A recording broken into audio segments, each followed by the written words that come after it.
over I, get you in trouble. yeah. Okay. So with the leg, you're making this perhaps more complex than you need to at this point. That makes sense. I like to do that. But but um, this goes back to, you remember the macrocosmic circuit? Yeah. Yeah. Energy coming up the inside of the leg to the quad, through the quad, and up the back, Yep. Down the and front. down the front, around the hip, and down the outside of the leg. Yes. So we're obviously working with that. The inside of the leg is yin. Mm-hmm. The back is yang. The front of the torso is yin, and the outside of the leg is yang. So you have rising energy coming up yin and becoming yang, just as it does in the Tai Chi too. Mm-hmm. And going down, the yang becomes yin and becomes yang again, and becomes yin and becomes yang, etc. You follow me there? Yeah. Okay. Yeah. So actually what you're getting into here is the complexity of the yin yang exchanges of the movement of the energy through the body.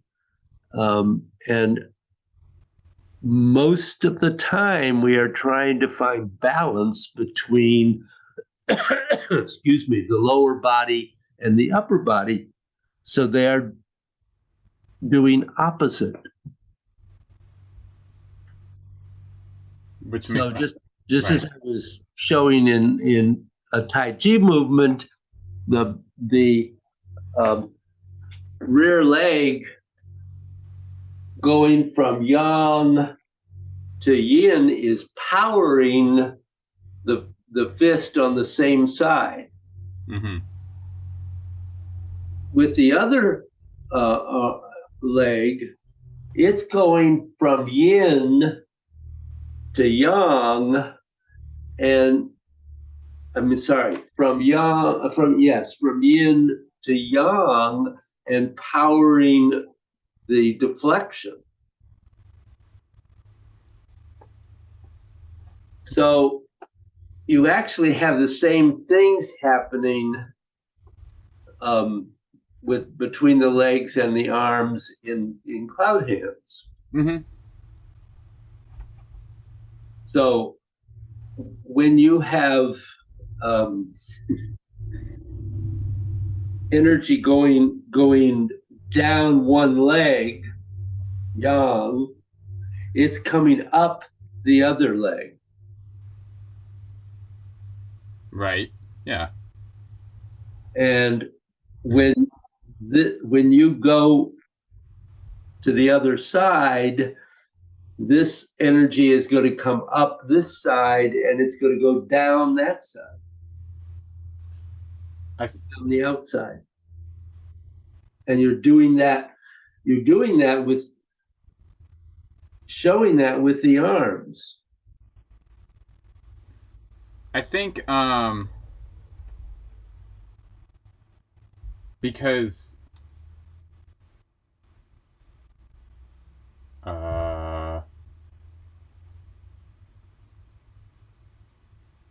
so this leg, the yin leg, is becoming yang, and by putting, so I would twist that into out. I've lost all my words. I twist that out, but it feels like it should switch to, in my head, that it should switch in the middle, but it doesn't. It doesn't switch until I change directions. Well, you're constantly changing direction. David. Yeah. This doesn't ever not change direction. Okay. But I guess so. Because I way simplified all the way back down. This unweighted leg is twisting out. No, it's twisting in It's twisting in. because you want a balance between twisting in and twisting out. So one leg is twisting in, one leg is twisting out. You don't want them both twisting out. Well, yeah. So I thought, okay, this is where I was at, and you tell me where to go. I was at my weighted leg was twisting in No, to pull energy in to my center. no, Wrong. your weighted leg is twisting out because you're dropping energy down the leg. I'm talking about leaving it. I'm talking about Okay, now it's twisting in. okay. Yeah, I'm talking about I'm here in the posture and now I'm gonna go this way. Yeah, So now it's twisting in. My unweighted leg is twisting out as I move to the middle. yeah. So this is twisting in. This one's twisting out. Yep. And Trans. that keeps happening all the way. Yeah. So how? Okay.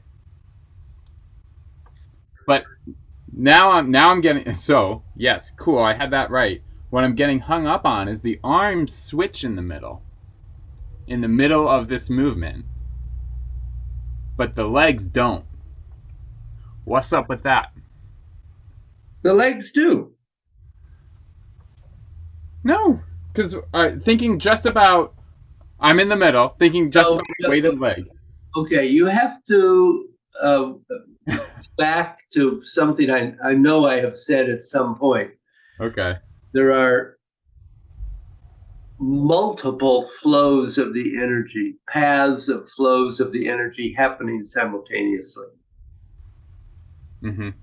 So one of the ones we're working with here is all the way down to the earth, all the way up to heaven, all the way down to the earth, all the way up to heaven, right?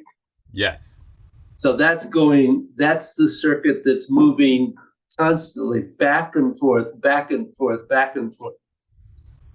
Simultaneously with that, there is a circuit that is going into your dantian from both directions,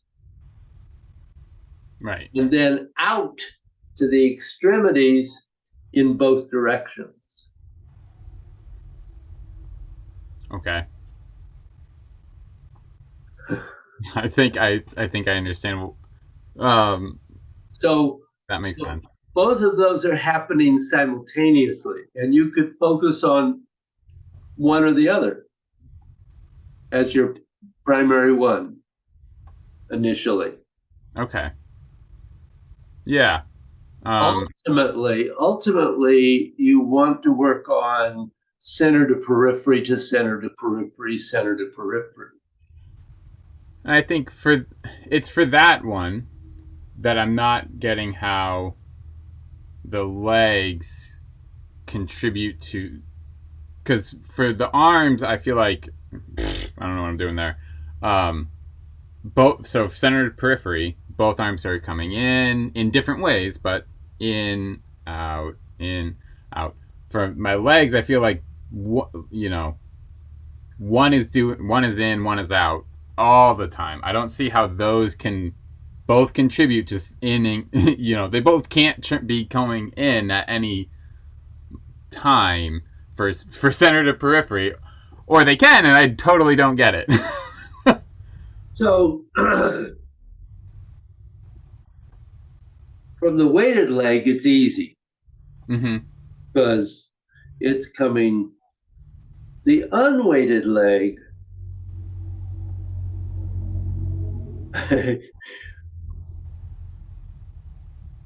So the unweighted leg, you're doing it the other way. The unweighted leg has brought yin up to the center, and it's going to send it down, and then eventually it'll come back up. So it's going to go from having come up, it will go down, and it will come up, and it will go down. So each leg is doing that circuit. Oh, each leg is a thing. Yeah. I think they're connected, but they're not. It's not one thing. It's the yin and yang constantly combined equally. Okay. So Yeah. at this point you have more yang, more yin, and now you have a transition to more yang and more yin. Mm-hmm.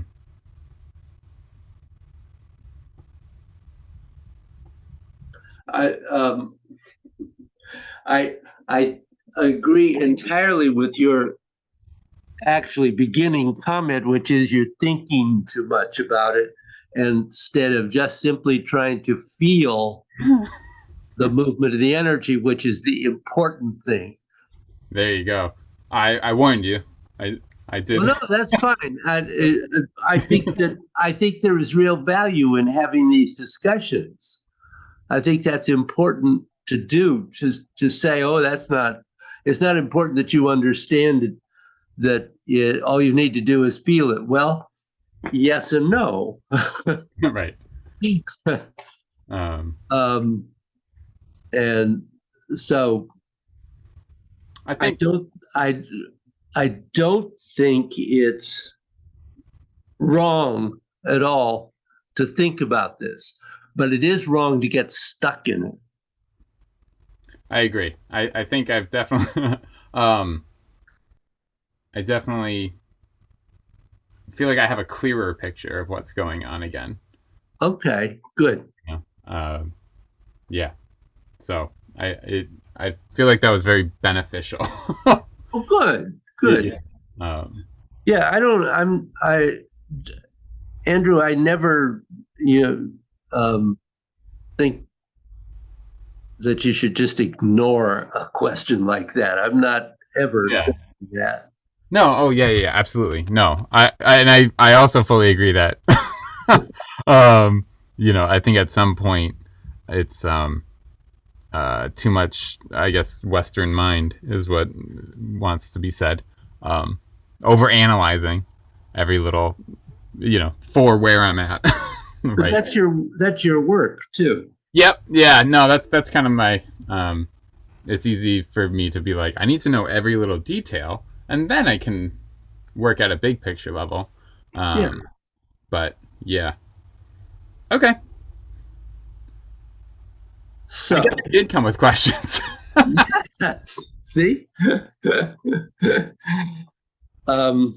So we did several exercises related to the Taoist spine stretch, which for me was one of the most important things I ever learned in Tai Chi. And I just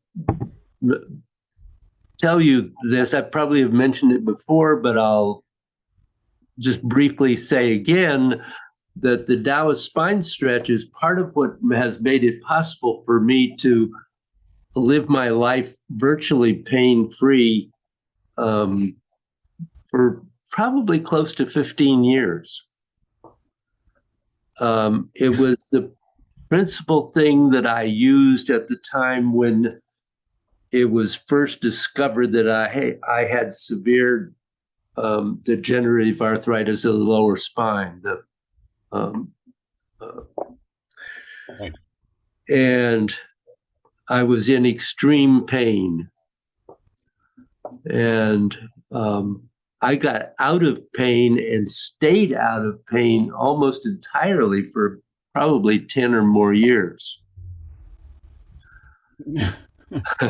So this is a really important exercise, not only for its therapeutic effects, but because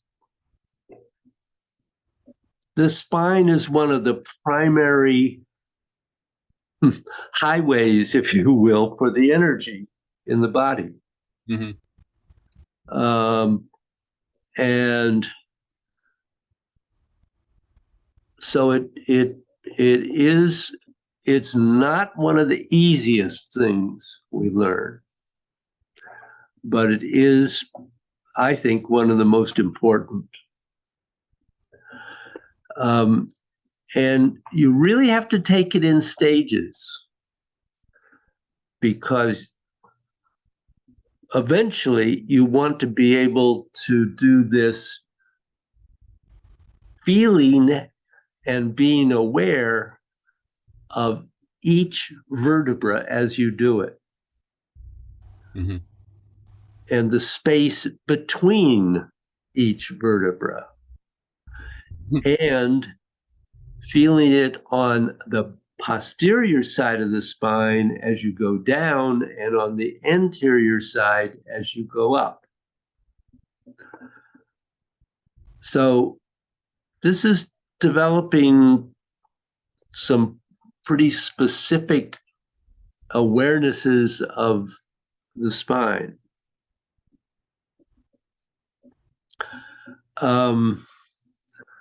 So you've worked on those exercises that we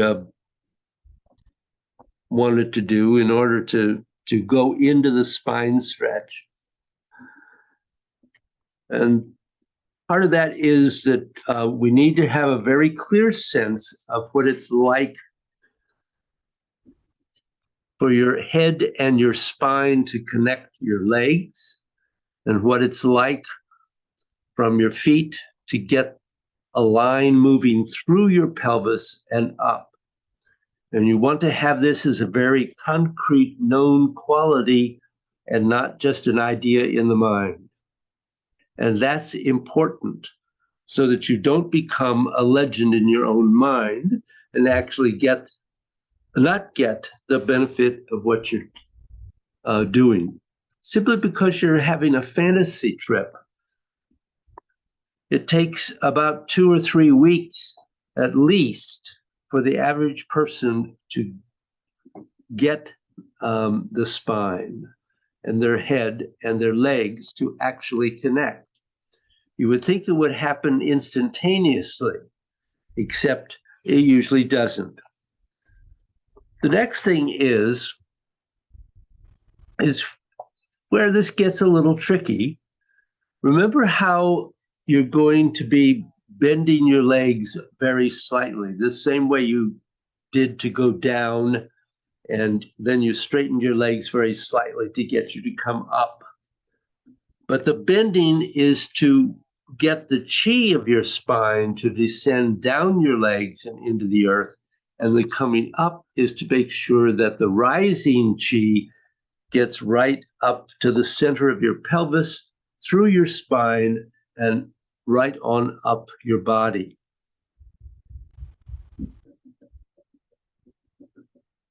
Most people can't feel the vertebra of the spine independently, one vertebra at a time, and the spaces between them. And although you can do this later, when you practice the spine stretch for a while, virtually anybody can do it eventually.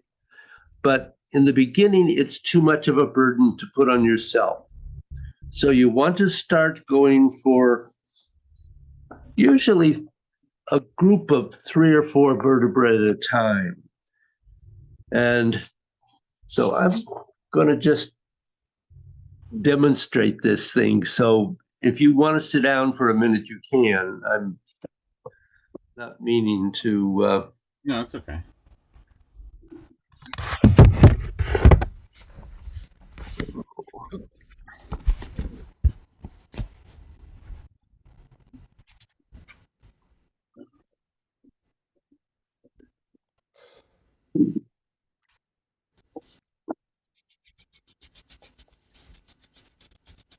I'm just going to do one movement here. I'm not going to do the whole spine. I'll guide you through doing the whole spine. Okay. We develop our basic structure. Same thing we worked on all along. One of the things is that you want to feel the connection of your sacrum, your tailbone, going right down through your legs into the earth. And it's going to stay like that. It does not go back or forward, but certainly not left or right. It's the anchor. It's going to stay where it is. And then you focus on the first group of vertebrae that you can be aware of. And how many that is pretty individual. 3 or 4 is probably where you begin. There are 5 lumbar vertebrae, so maybe you do the whole lumbar area to begin with. But the first thing is you're going to dissolve those vertebrae. Ice to water, water to gas. So in the beginning, you're going to have to do this quite slowly in order to go through all the steps. Eventually, it gets much quicker. So you dissolve that area,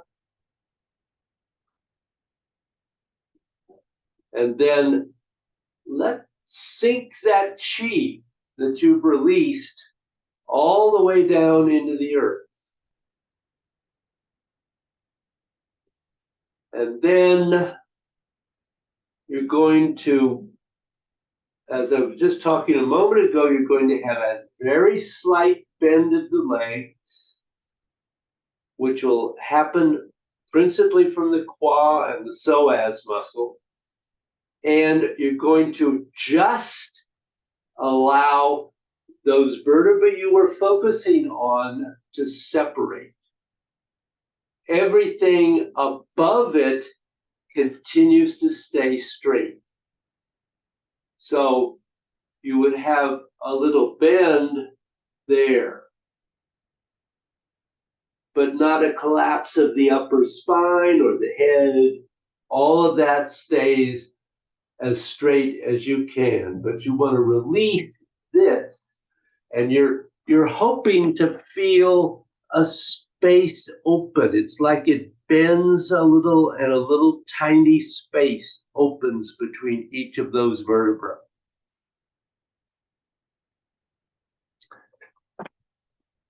And then you do it with the next group. So, questions first?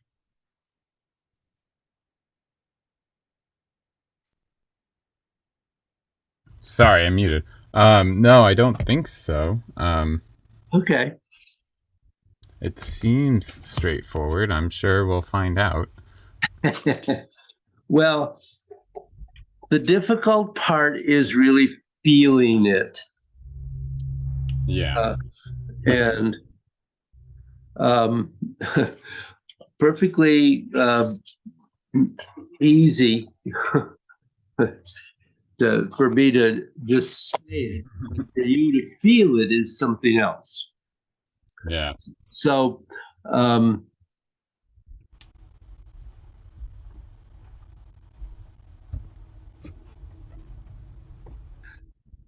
you want to just start by finding your basic structure, really letting yourself relax into it. Make sure you've released the qua to your base level so you're not up stiff. And breathe. And we're not trying to align any of this movement with the breath at the moment.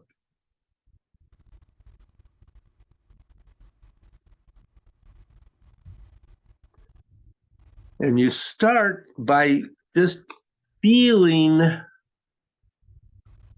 your tailbone. and feeling that the energy is dropping through your body down into the earth, sinking down to the earth.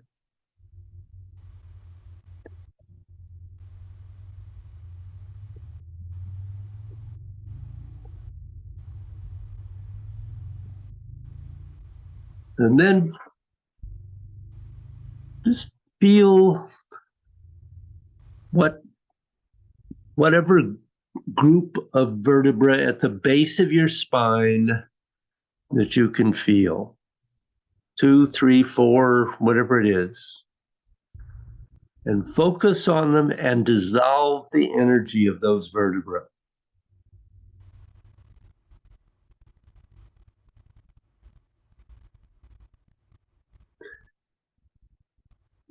And then sink any chi that's been released down until it goes through your legs and into the earth.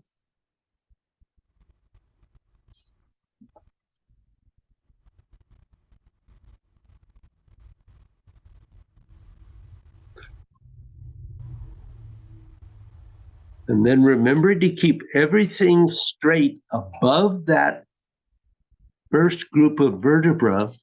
Let them bend slightly and your body sink slightly at the same time. So you're feeling those vertebrae open, the sense of opening space in the back. Your tailbone is your pivot.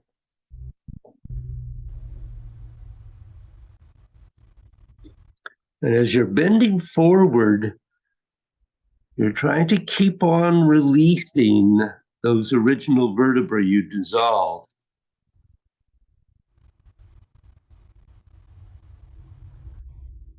And feel them separating slightly.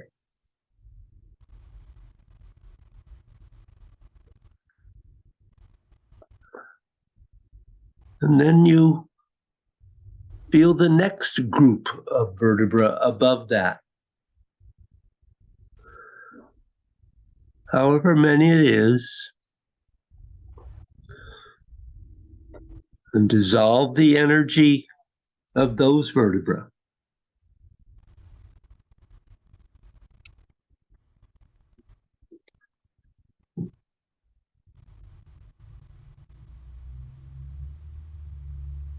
And sink the chi of those vertebrae.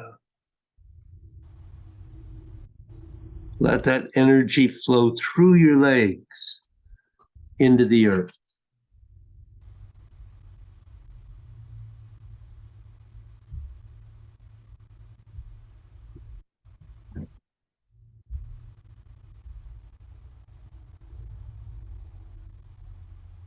Keep the spine connected and active. You have to feel a sense of connection.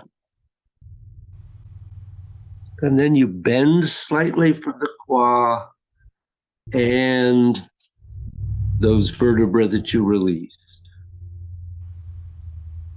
Keeping everything above it straight.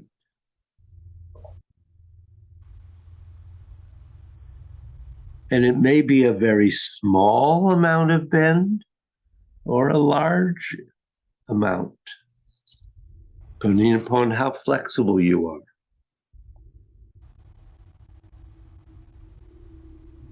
And let gravity pull those vertebrae apart.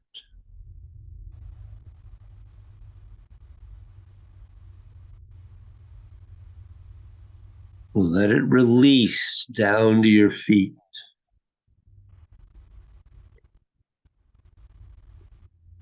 And you want to make sure you release as much as you can release all the way down to your feet.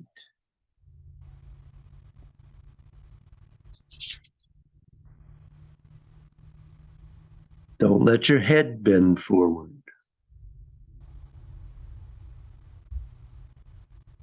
So try to feel the next group of vertebrae. and dissolve them.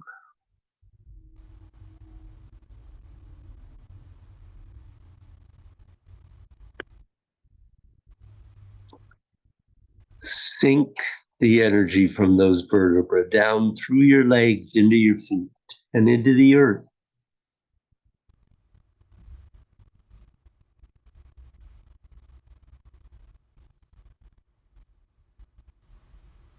And then release and let those vertebrae bend forward, sinking slightly.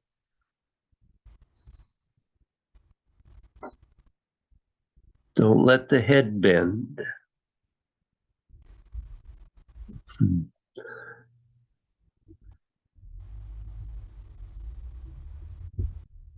Keep the upper spine straight.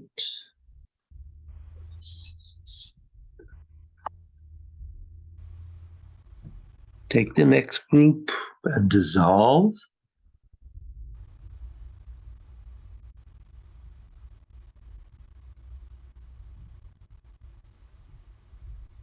Sink the chi.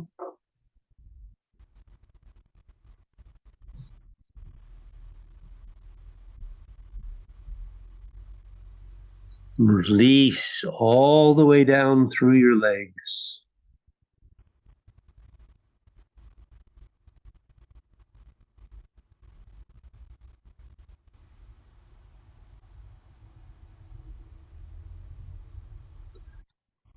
And then bend and sink a little further, opening a little more space between those vertebrae.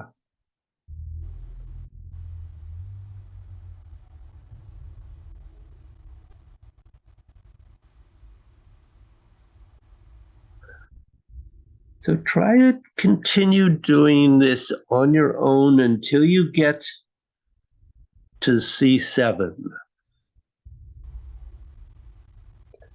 The vertebra at the base of the spine. And when you get there, just say, I'm there.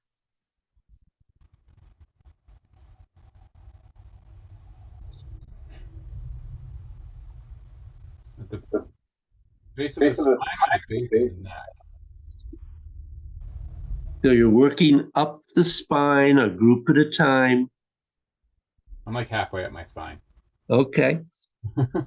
So probably a couple more groups at least to get to C7. Okay, at the neck.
Let the arms stay totally relaxed.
think I'm as there as I'll get.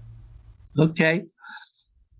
So now with the neck, of course, one of the difficult things here for you particularly, I think, is not to let the head drop. So we're going to, let's just think of the cervical spine, the cervical vertebra divided into two groups. So you're going to focus on that lower group, lower half of the cervical spine, and dissolve it.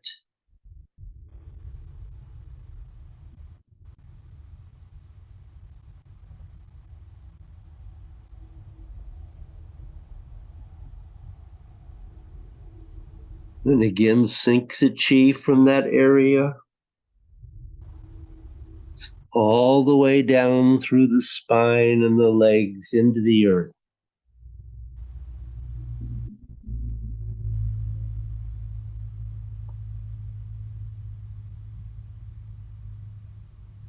And then allow that group of vertebrae to extend and bend a little, but you have to keep the ones above it still.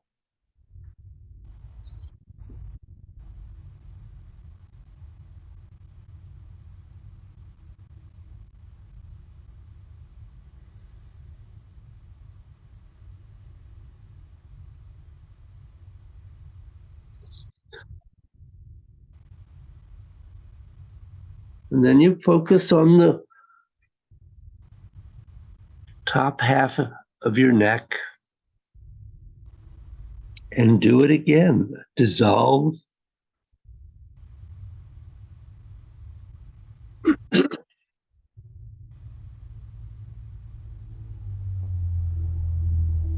Release and sink it down.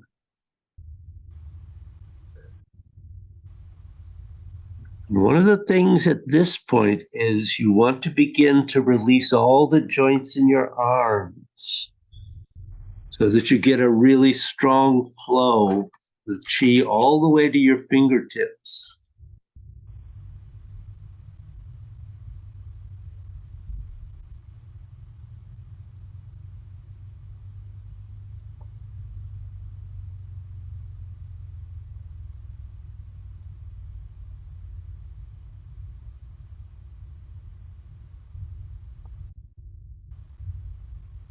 Bending that upper section of the cervical spine right up to the occiput.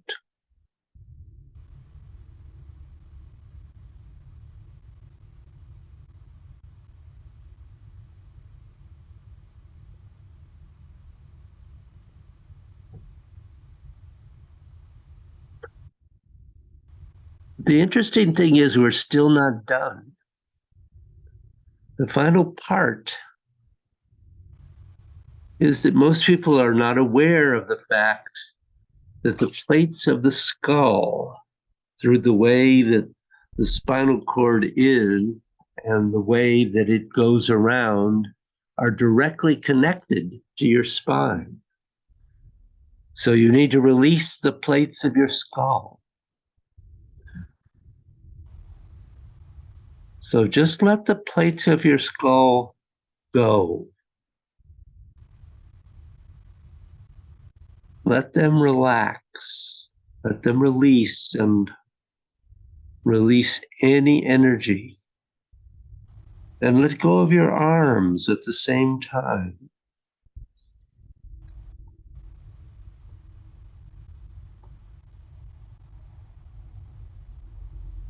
And this should actually be a moment when your chi should be as strong as it could possibly be in your fingertips.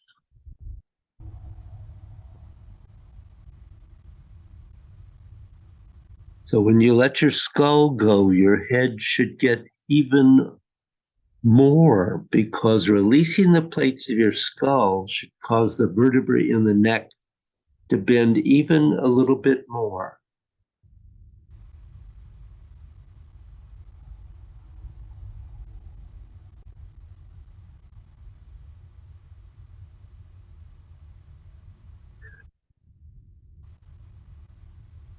And I'm going to suggest we pause at the moment and let you relax.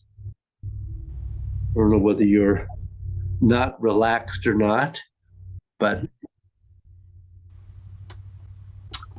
what are you feeling there? What questions do you have? I guess a lot. Pretty good. I guess I started um questioning if I should have a larger movement, because it felt like I was releasing it. A few things. It felt like I was releasing it, but it's not like how I remember seeing it like 8 years ago or something. Um, Yeah. so I got hung up there, and then like this, right, but right at like it's like this big knob. I'm gonna go ahead and guess that's supposed to be C7 or something, right around there. It is, yes. Yeah, like that. Whatever. Like, do they go down as you go down? 6, 5, 4, or I don't know if they go up or whatever. But yeah, like those 3 or 4. I was like, we're gonna be here all day. So, I didn't want to release, huh? yeah. So that. Yeah. That. No. But and then I. In my head, if I don't know, my eyes are still shut. If it's all opening, like I feel like I should have ended up like here. You know. Uh-huh.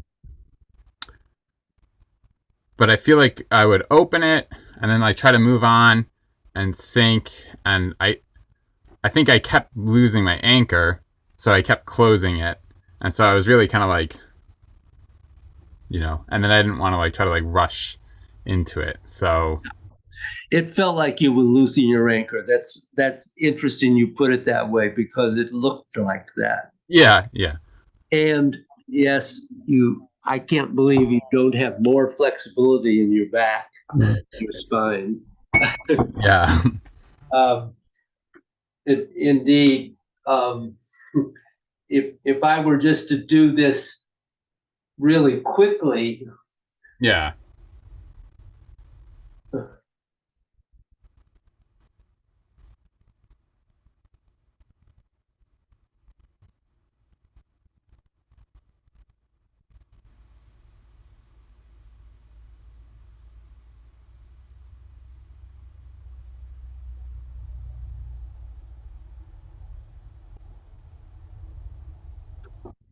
Okay. Right. so yes, Yeah. you should not be trying to do it that fast, though. Yeah. Definitely not like that. I understand that. Yeah. Um, Okay. So I still felt like I would get a space and have a release and dissolve, and Yep. then just because I kept, you know, losing the anchor, I didn't want to like just try to like rush into it. Yep. But No, yeah, okay, the, the um, that's a good. The fact that you recognize that is really good. okay, That um, gives you that gives you something to work with. yeah, um, With the neck, mhm. the we've talked about Crane's neck, I think, haven't we? Or haven't? I No, I I don't haven't. know if we talked. Yeah, go ahead. It doesn't ring a bell, but it might immediately. Okay. So, um, when you're doing anything with the neck where it's bending, and we'll get into other things later on, but when you're doing this particular practice, your head is not going to just do this. Because if you hear what it does to my voice, Yeah. Yeah. so obviously it, something has gotten in the way rather than opening up. Right. So the Chinese use the term crane's neck because if you watch a crane out there, looking for things to eat or whatever they're doing, you'll see their neck goes up and out. Okay. And so that's what you want to do here is that when you're releasing that neck, it goes up and then it goes forward. So that even if you were to bend your neck all the way forward, it doesn't really impact. And the way that's usually shown is actually putting a fist in here, because obviously when you bend your head forward, Yeah. but if you do a crane's neck, then you can actually control that fist, but it doesn't affect anything. So you have not impacted either breathing or chi flow. Okay. Yeah. So that extension of the neck is really an important element in what you're doing there. That probably answers my question of to keep, because my head really likes to cheat. I'm like, oh, I'm opening your spine by just dropping my head. Yes, the, you were very good at that. yeah. I am aware it's happening. The typical like lift your head, get some space there. That I imagine, but I want some confirmation that that's just happening all the time, and like that's kind of how you keep your head from drooping. A little sense of lift, or Yes. okay. Our basic structure is to think, we when we first begin Tai Chi, I'm sure I talked about feeling the sense of the head pushing up. Yeah. Well, a better image is a sense that the head is being lifted up, because that allows the neck to relax. Right. And so the sense is that the weight of the skull is literally being lifted off of the top of the spine. Okay. Yeah. And one last for the base of the skull. Yeah. Thing. Um. Um. I'm trying to. It's just. Is the release, is the sense of release the whole skull moving away from the spine, or is it that, because like I think there's two plates for each half, are those, but like now they're a bone, so should I feel those two plates moving away from each other? Like should my whole head be getting bigger in a way, or is it just my skull moving from my spine? No, your plates are moving away from each other. I thought they're like, together now. So back in 1998, the first time I saw Bruce was at the Tai Chi farm. And he was doing, he did a workshop on opening and closing. And he was talking about how when you really get full opening and closing, you can actually have the plates of your skull open and close. Okay. And he said, getting close and look at my skull. Well, I was fortunately standing very close to him. I was about 3 feet away from him. Yeah. So I could really see it. And the plates of his skull moved significantly. I mean, they were actually doing that. Wow. And that was the first time I had ever seen that. Yeah. So, yes, I feel like the plates of my skull move now, but I don't think they move like that. I will admit, I don't think I'm capable of that. and probably at this stage never will be. But I do feel that in doing the spine stretch, that I can release and get the place of the skull to move. And what that causes is I get an additional flow of energy into my arms and hands. Okay. I mean, I can feel it happen. Yeah. And I mentioned that should also happen when you're working in the spine, in the cervical spine. It's very clear. Okay. When you actually get that release, it opens up the arms right down. It's yeah. Okay. Cool. Good to know what to look for. I since at that point, you would be far more over. I guess. I guess it's the crane speak. You talked about it. Okay. Yeah. Never mind. I was gonna ask. How would I really know? Like, am I actually doing it versus just like I'm just like letting my head collapse? But yeah, you literally just talked about it. So. Yeah, I did. Yeah. Okay. And that's just practicing this from time to time is how you learn not to drop your head. I mean, I went through the same thing. I still have difficulty with my head dropping forward. Right. Okay. I've never completely conquered that, I suppose. I have been doing the Taoist spine stretch, but I tend to allow it more than I should in Tai Chi. Yeah. Part of that's age, I think, but that's an excuse. There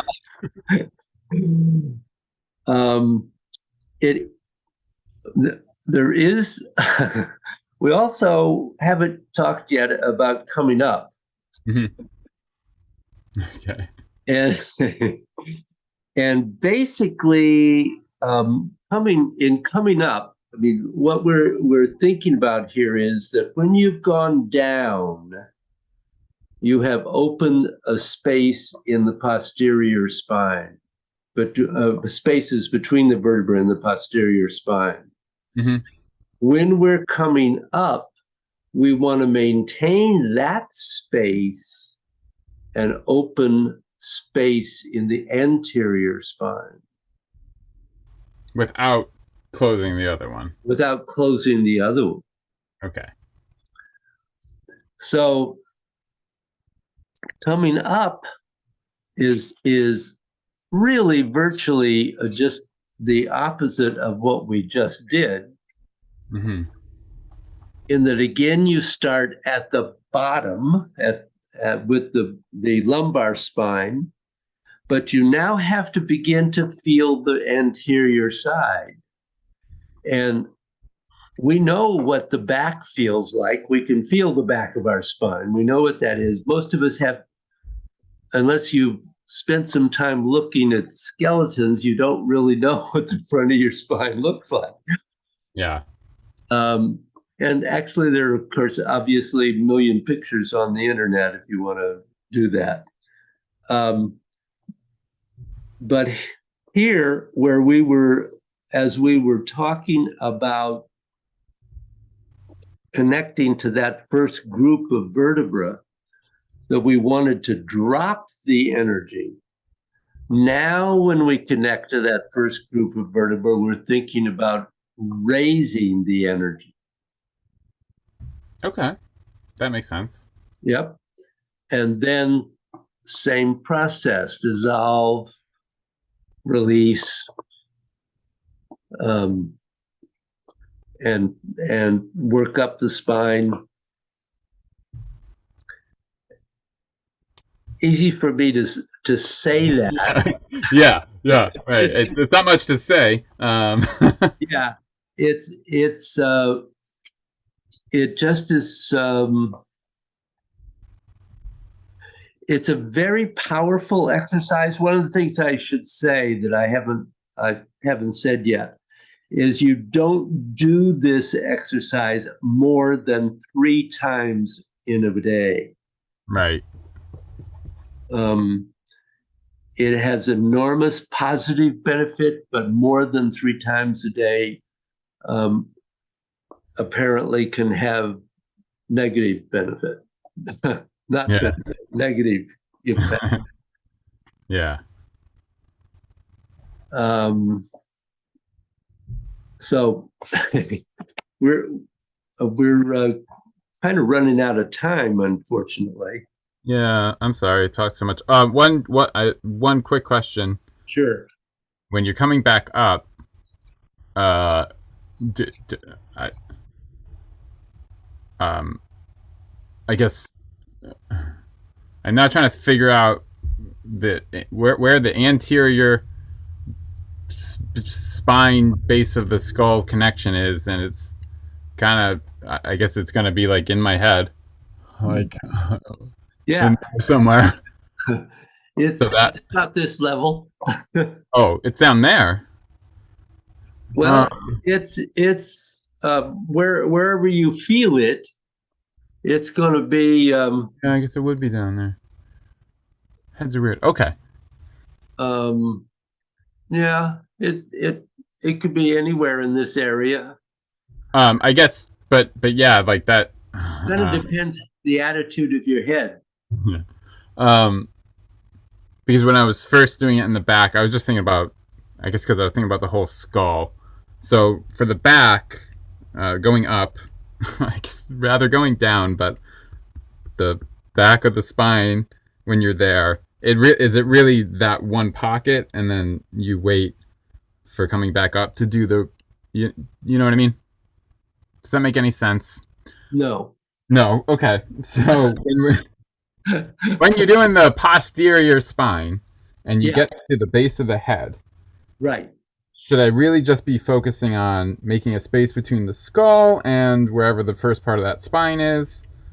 And then when I'm doing the anterior, then focus on the anterior connection between the base of the skull and that piece of the spine?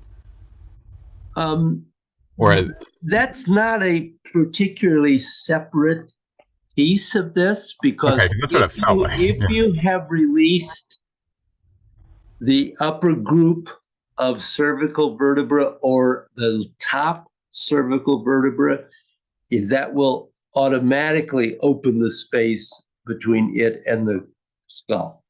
That's what I was feeling like would, right. Okay, perfect. Yes. Okay. Yeah, yes. And then the plates of the skull is a separate piece. That makes more sense. Perfect. And when you're doing the front of the spine, you also, after you have gotten to the top of the cervical spine, you also release the plates of the skull again. Neat. That makes, I can dig that. Yeah, that makes sense.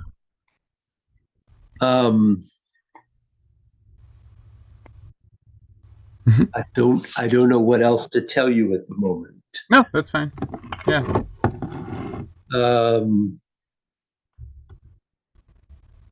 I will send you all the notes.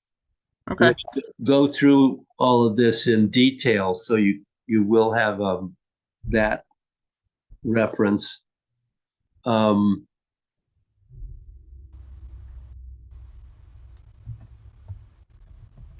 was I going to say? Do you have any form questions at the moment before we? Honestly, I've been really just doing the cloud hands. Okay. That's what I find myself with the space and time to do. Okay. Yeah. That's fine. So, you know, if in between here you have a question, Yeah. Please get in touch with me. Okay. Yeah. This is this is it's really critical that you do this correctly. This Right. is this is one practice where I guess I would have to say that the form is really important. Yeah. Yeah. Right. It's kind of like seems like the whole thing, um, almost. Yeah. Yeah. No. The only thing I was thinking was, would it?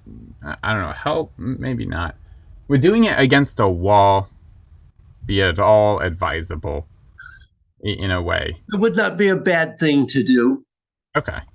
What I would say is it's important not to have your heels against the wall when you do that. Right, because you need a little space there. You need a little space there, and you need to make sure that um, you have sunk to your base level Mm-hmm. to establish that connection. Mm-hmm. And then, yes, that is a good thing to do. We Okay. we do that in some other exercises, but it is a good way to physically make sure that you're not moving your tailbone anywhere. Yeah. Yeah. Um, and the thing you will probably find if you do that is that it will limit the amount of bend that you can do. Right. But remembering that you also that this is a qua squat that you are doing in effect. Mm-hmm. So it means that you are both bending and sinking. And the amount of sink, but they don't have to equal each other as they do in the qua squat. So the bend is whatever it is. The sink only needs to be a little bit usually. Okay. Yeah. That makes sense. Because you don't want to end up sitting on the ground. Yeah. So you shouldn't. Right. You shouldn't be like in a deep squat at the end of the thing. No, End of it. no, that's not necessary. Okay. Got it. Okay.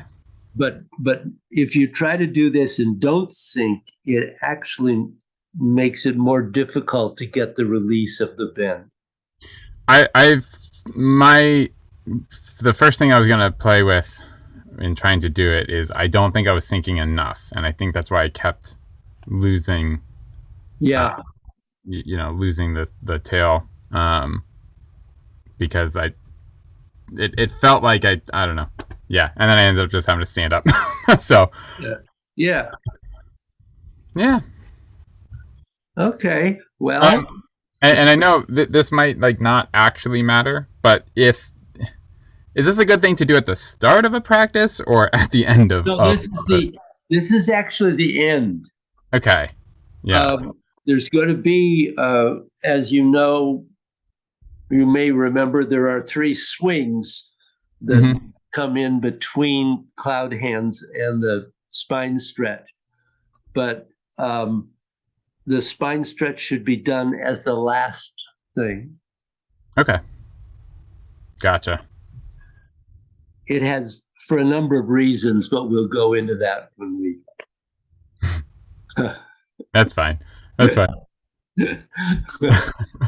On and on. Yeah. Yeah. Of course, there's a number of reasons. Yes, of course. Like they've been thinking about it for thousands of years, almost. Well, they have. Almost. Yeah. They have that, and I understand this is one of the oldest exercises, qigong exercises.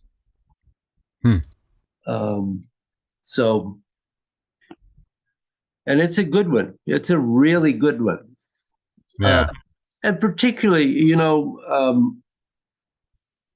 I found that sometimes when I was using it and I knew I was going to be doing a lot of class preparation and sitting at my computer, Mm-hmm. instead of doing 3 repetitions when I was practicing in the morning, I would do one, and then a couple of times during the day, I would do one more. Right. Yeah. And I found it was really good for releasing my back from sitting. Yeah. No. That was my thought. Was this seems like a great thing to do during that pointless 9 a.m. meeting I have that lasts for 30 minutes where I never talk. At around noon, after I've had my morning full of meetings, and then Yeah. at the end of the day, yeah, that was my first inclination. Oh, well, that might very well be the case, as long as you don't need to focus on anything that they're talking about. Not at 9. Not, yeah, maybe at 8:30 before work starts. Okay, well, have fun. Yeah, you too. Enjoy your trip. But we'll do our best. Yeah, right. Yeah. Thank you. Yeah, no problem. Give your lovely children a hug. I will. And Kaya says hi. I remembered. Oh, good. Hi back to her. Oh, excellent. It was really nice to hear her voice the other night. Yeah. If you ever if you ever want to just talk and do a call or something, let us know. Yeah. Yeah. Okay. Yeah. All right. Thanks. Yeah. No. Thank you. Have Take a nice care. day. Bye-bye.